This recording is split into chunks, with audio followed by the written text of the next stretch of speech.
Si Ma'am ang nag-tip. Jennifer.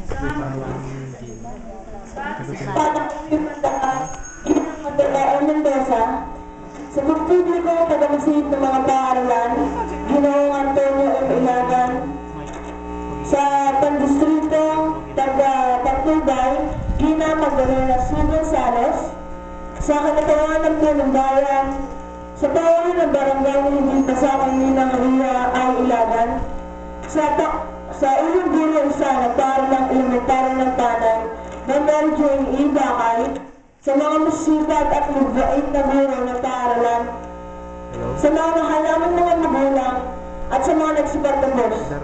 Isang napagandang araw po sa inyo lahat. Sa araw na ito, alam ko ang bawat isa ay may taglay na kawalakan. Dahil sa ngayon, ang araw ng pagtatapos. Anim na taon pagsusunod ng kilay, pagsusumikap, nakikibaka, upang makamit ang tagumpay.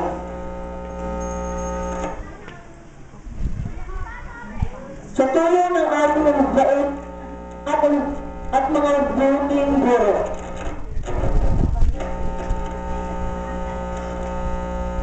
Tunay na nagmamatawa ang kagalakan sa oras na ito na natanggap ko ang pinamataas na karangalan sa oras na ito. Naalala ko sa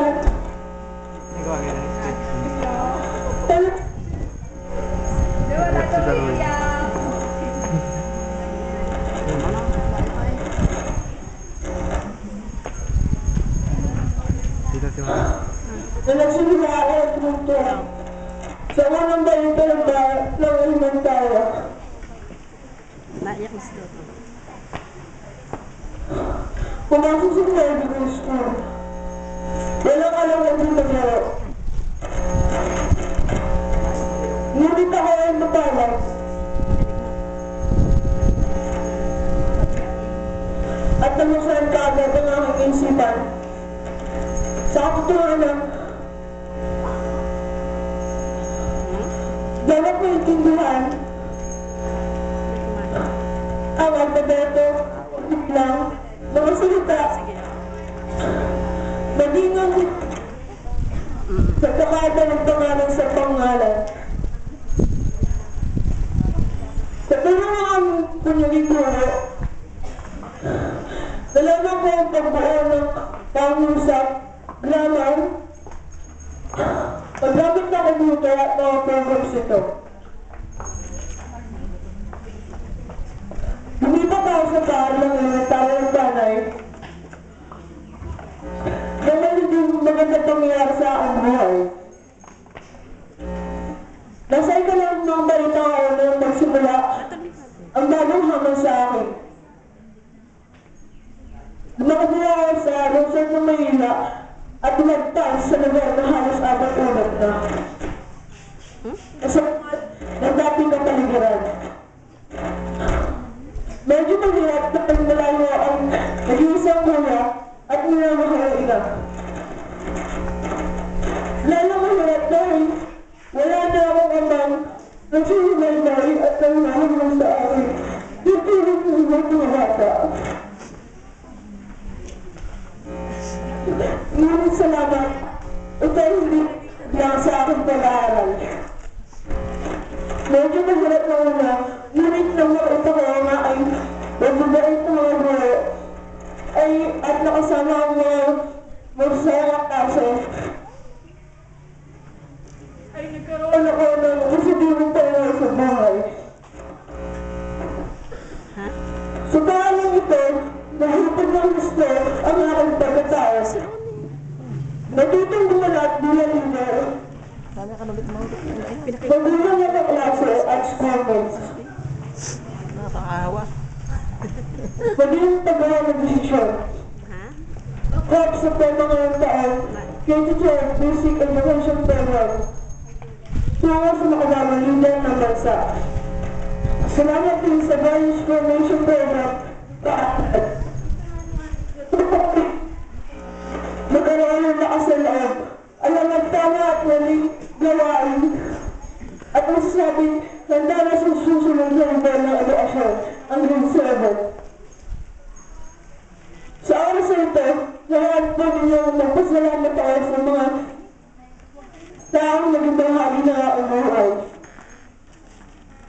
Sa aking mga klase, salamat sa pag-isama sa tawanan, kulturan, maging sa tambuhan. Diyan tayo natuto magpatawad, magpakumbaba, magbigayan. Hindi ko sa inyo, ipagpatuloy ang ating magandang simulaan sa kaarawan ito. Maraming salamat sa aking mahal na ina. Handog ko sa inyo ang aking tagumpay ngayon. Maraming salamat sa pag-aalaga at pag-aalaga, pag-tulisay na pagmamahal sa amin ng mura.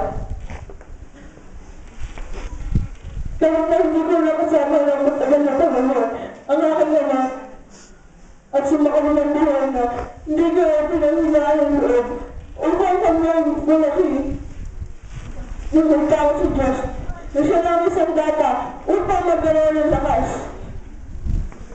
at magtagumpay sa buhay. Maraming salamat din sa aking Tito Albert at Tita Ria na siya rin ninungat ko. Kaya ang tumawag bilang aking mga magulang habang wala pa ang aking mahal na inayas wala ng lugar.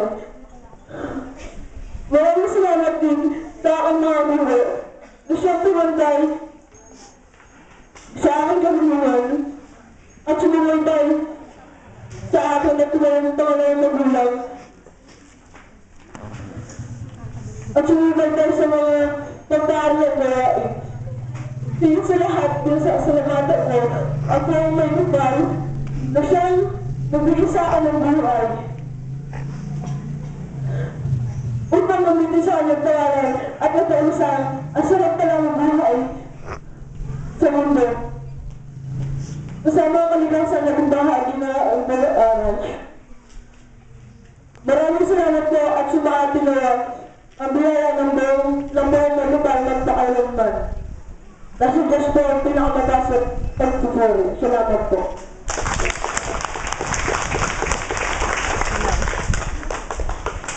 Tapos na. Iyakan ko lang. Maraming salamat, Ginoong Darwin Idolo. Ngayon naman po ay dadako tayo sa pagdadagat naman ng mga medalya at katibayan ng pagkilala